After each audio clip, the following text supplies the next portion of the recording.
Internet, Sabrock has a question for you. Why are people the way they are?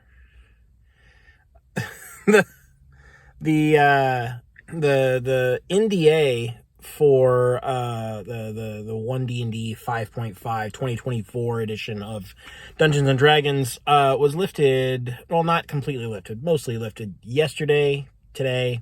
There's been previews and leaks, and basically all of the rules have been shown online by now. And so it's been circulating. It's been circulating, and people have been talking about it. People have been getting excited about it, unfortunately.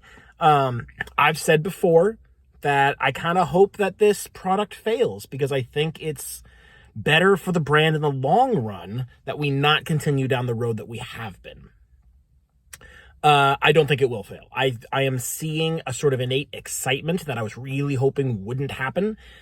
Everyone is jumping on board this, getting excited about it. And, oh, look at this, this. We're talking about this, these changes here. Oh, I'm going to do this. I'm going to make this build. I'm going to do this build.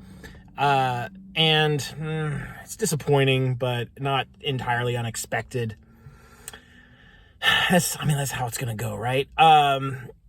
And thus we come to a conclusion that as long as the D&D community is willing to accept what Wizards of the Coast is putting out, then that's all you're gonna get, bud. Like, they have no impetus for change.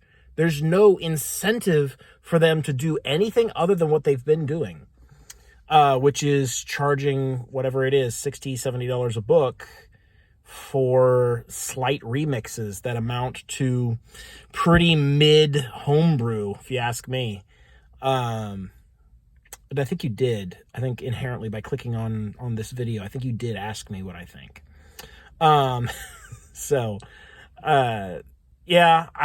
It's disappointing, given that, like, there's so many other good games out there. There's so many better ways. And what's actually really, really interesting about it, this phenomenon where people will get upset about the changes. Their favorite class got nerfed, or, some specific feature that they enjoyed got changed in a way that they don't like. And I get it. But, like, none of this is taking people away from 5th edition. None of it is telling people, like, hey, this maybe isn't the game you're looking for anymore. Maybe it never was. People are as resistant as ever to change. And so I think the D&D community deserves what it's getting and what it's going to get, which is a lot of the same stuff we've been getting for the last 10 years. Yeah, there's not a lot else to say about this. It's I don't know. It's breaking my heart for sure. I think we are witnessing a tragedy unfold, and the extent of which we will not see for several years. But it's a lot of the same cycles that it was 10 years ago when 5th edition was first released, and no one actually knew any better, because we didn't have the history to look back on and see. People are making assessments. People are making assertions about the state of the game that are clearly false. And I say clearly false specifically because we've had 10 years to figure out how the game works, figure out what's strong, what's not, and to be able to make those determinations kind of on the fly. And people are assessing this stuff as if it were a brand new game that we don't know anything about. People are saying that the wizard is dead, and the sorcerer now is the strongest class in the game. I mean, that's not remotely true. The wizard is still the king of D&D. Their exclusive spells still blow all the other spellcasters out of the water. The gap is closer. The gap is smaller. There is less distance between the wizard and everyone else. But it's still clearly on top. Like, it's very, very obviously the best class. But, I think some content creators are making outlandish statements for the clicks, for the views. And I think a lot of people just don't have the ability to put stuff into the context that we know that there is. They're seeing new content and sort of trying to judge it based on only what it is without the wider context of the game as a whole. And I think that's a weird way to go about it. And it's like, it's obviously not useful because we know what the context is. We know how these things work. We know how they interact. We know what is strong in this game, and we know what is not strong in this game. So yeah, the marshals are still dead. Like, nothing's been fixed, right? Like, I was about to launch into a list of like what hasn't been fixed and what is even worse now than it was before. But honestly, there's no point in me going through that. The game is not like they never were intending to use this as an opportunity to fix the game, because that would be admitting that the game was in some way flawed, and of course it cannot be.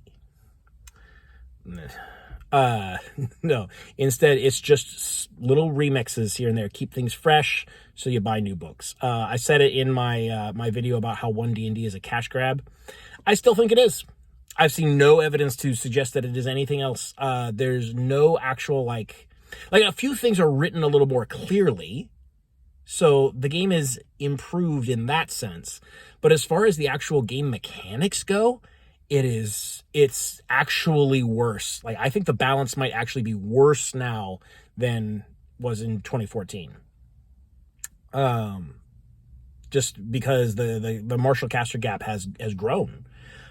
Yes, martials got kind of buffed. They're like mostly side grade, but yeah, slightly elevated. But the casters are eating so good that it far outstrips that. So the class balance is worse than it's ever been. And no one cares. No one cares. And they're not demanding better. We could have, as a community, we could have said to Wizards of the Coast, no, we want class balance. That's what we want in this game. And that's what we demand if we're going to buy this product. And we chose not to do that. Collectively, we just don't, we're so apathetic, so like accepting of everything that Wizards of the Coast pumps out, that like, why would they strive to be better than they are?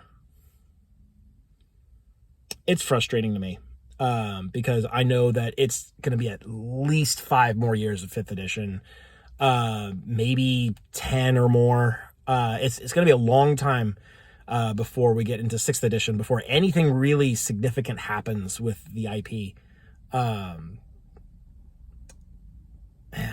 It's fine. It's fine. I'm resigned to it. I've already divested myself emotionally of it. This is literally all of this is just emotional frustration with the fact that D&D as this entity in the tabletop RPG community is it's going to be taking up a lot of space, as it always has. And so it's annoying to me that the community is so complacent, because that's sort of reflective of it's reflective of gamers in general. That's upsetting. But B, like, new people to the hobby are still going to be directed towards D&D. And that's unfortunate. I think that actually like hurts people's overall perception of this hobby, which is a great hobby. It just has a big fat giant in it that isn't doing anything for anybody. But people don't realize, or people don't care. And this is not just me, by the way. This is not just me being a negative Nancy. I know a lot of people, casual players even, who are continually frustrated with 5th edition and its treatment of certain character archetypes and its class balance and its boring mechanics, and the fact that it's actually really unintuitive and kind of clunky to run. It's basically none of the things that it markets itself as when you get right down to it. When you start having played it for a while, it really starts failing in all the arenas that it purports itself to be strong. Yeah. So it's not just me. I if I had never met anyone who shared my views, that would be one thing. But I'm more and more running into people online and in real life who are getting fed up. But the grand community, the overall population of D&D players don't care. And so I guess why should I?